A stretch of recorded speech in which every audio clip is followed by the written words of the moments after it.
Essentially, when you apply for the doctoral program in the Department of Curriculum and Instruction, whether it's online or face-to-face, the application process is the same. And you can find that information in the doctoral handbook from the department. The only difference is when you apply for the online doctorate, we only accept applications and form cohorts every other year on even numbered years. So 2010, 2012, 2014, etc. The other difference, the only difference of a couple of small differences between the two, is that the program of study is different for the online doctorate. So we're in the middle of preparing a distance education / online handbook for the programs that we offer at the master and doctoral level. And we'll be glad to send that to you when we complete it, but it's not yet completed. In the meantime, know that those two differences are in play. So if you want the program of study, I'll send it to you. When you complete the portion of the application process that asks you to apply to the Graduate School of New Mexico State University Graduate Student Services, when you apply to them, on the application you need to put down as a start date the following summer. Applications for the online, again, on even numbered years, the applications are due on January 15th. So you would put down, for example, this year, January 15th, you would put down a start date, if you're accepted, of summer 2010. That's different than the face-to-face, which would put down fall 2010. So please keep that in mind. That's important. Additionally, there is one face-to-face component of the online doctorate. It requires all of our students to be here face-to-face during June for the second and third week of that month, the second and third week of June. That's one of the requirements. So keep that in mind and you can make plans around that. It's also a great opportunity to meet everybody face-to-face and meet faculty face-to-face and get to know the campus and the program. How much does the program cost?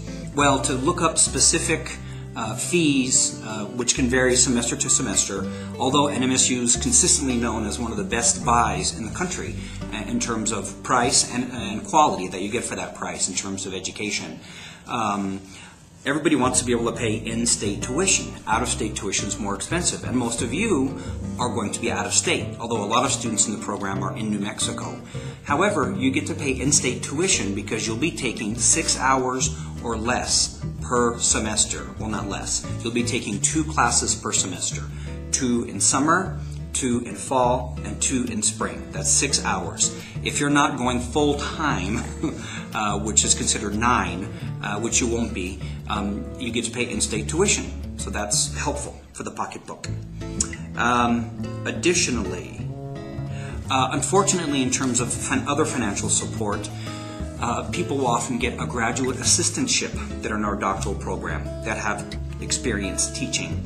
At this time, we're not set up to do distance graduate assistantships, and most of the folks who are in the online program have full-time jobs in education or related fields elsewhere. We hope to look into that in the future.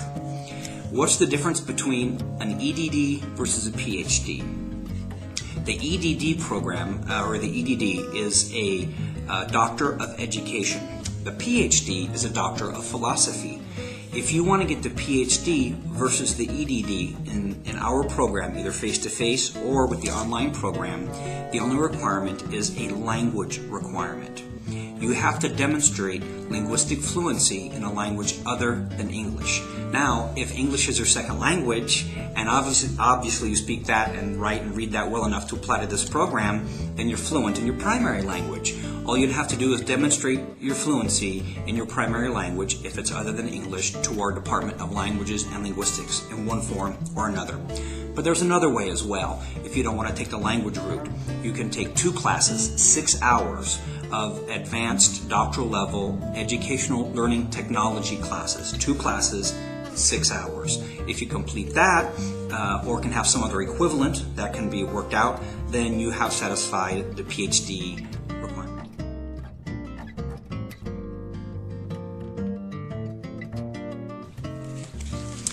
Something that's very important for you to keep in mind is that we have program areas, emphases, within our Department of Curriculum and Instruction at the undergraduate, master's, and doctoral level.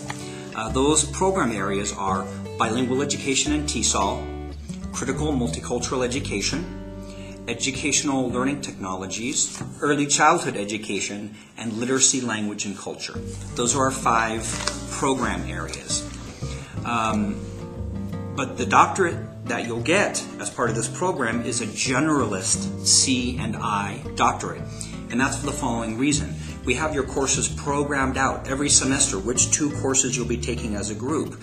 So there's no space really for adding in lots of other courses, but you will take lots of courses in each of these areas. Now, where you can really focus and specialize, of course, is in your dissertation. So we've built in 3 classes that are, in essence, independent studies, although you take them all together as a group, and they're facilitated by one of our professors, like a normal class. But in those 3 classes, you'll have the time and space to dig deeply into the literature that's of interest to you and help build your literature review and prepare for your study. Now, that's no real problem. I was looking up at my diploma with my doctorate on my wall earlier in my office, and pretty much they all say PhD or EDD in education. Ours may say curriculum and instruction. They very rarely say with an emphasis in or a minor in. So the online folks are not getting a different deal than the face-to-face folks. It's really when you start looking for a job as a professor that you make the case through your research and the courses you've had in your transcripts, you make the case for being an expert in this area. So that's how that works. We often get this question: how long does it take to complete this program? Well, it'll take 3 years and 1 summer to complete the coursework if you stay with the program every semester. You take summer, fall, and spring, summer, fall, and spring, summer, fall, and spring, 3 years, and summer. So that's how long it will take to complete the program. I've also had the question asked, what are the expectations? How much does one study? Well, this will vary widely and depend on how you are and your professors and those kinds of things. But a doctoral program is very rigorous, and ours is very rigorous, and will take a significant amount of investment in time and effort on your part. I would definitely read completely through the doctoral handbook, which describes what we expect in a student and the kind of work they need to put in. To give a rough idea, you'll be taking 2 classes a semester. Each class is 3 hours face-to-face time, as it were. It's a little bit different with you all. But 1 3-hour class, I would say, is equivalent to at least 10 hours of work a week. So you'll be taking 2 classes. That's 20 hours of work per week minimum. This is a big commitment. It's not like an extended master's. It's a lot of courses, and these courses prepare you for the most important part, which is your thesis, your dissertation, conducting your study. The way we conduct the classes are largely through Blackboard. We use Blackboard, often the bulletin boards. Blackboard is the new WebCT. Well, they merged. We use Centra. Blackboard allows you to work asynchronously, and you can also work synchronously if you want to get into one of the chat rooms and that kind of thing. Centra allows you and your classmates and your instructor to work synchronously using voice-to-voice protocol over the internet. So you can speak to one another, you can work on common documents. Often it'll work that way. We also frequently use Skype as a way to communicate more one-on-one or in small groups. Some of us have even tried to use Second Life, which is kind of fun, but it has a steep learning curve.